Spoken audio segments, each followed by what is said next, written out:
hope you all are doing well. You just caught me in the middle of trying to organize all of my paints. I don't know if you guys had seen the post that I made the other day of all the metallic paints that I ordered. So trying to get those organized. I also have some other paints here, trying to figure out my colors for today. What I plan on doing is I have a canvas that I've scraped a couple times, kind of wanted to use that on a big cloud pour. I love doing cloud pours. I'm sure you guys have seen all my cloud pour videos. It's one of my favorite techniques, and I have, like I said, it's a canvas I've scraped a couple times. It's an 18 by 24, so it's a bigger one. So I'm really excited to do a cloud pour on there, see if I can get some nice poofy clouds going, some really pretty colors. So with that being said, I'm gonna get this finished cleaning up and then I'm gonna get started.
Hey guys, so the painting is all dry, and as you can see, it is a little bit different than my normal cloud effect paintings.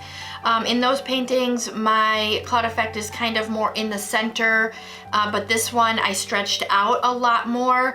I kind of wanted to have, because it's a bigger canvas, I wanted them to be bigger, poofier, and I tilted a bit more than I normally do, but you don't want to over tilt. I did get some cool jagged little lines to add some movement to it, so I really think that adds to the painting, left a little negative space as well. These colors look amazing. I used the Fine Touch brand mostly for this one. I think I did use one Liquitex Basics, but I love using the Fine Touch brand paints. You can see these colors are really pretty. They're nice and vibrant. So, and they're a little bit more budget friendly. So don't forget to try those. Let me know if you have tried them. Let me know in the comments what you think of them. Also, let me know what you think of this different kind of cloud effect painting. And don't forget to like this video, subscribe to my channel, also share this video. Thank you guys so much for watching and have a great day.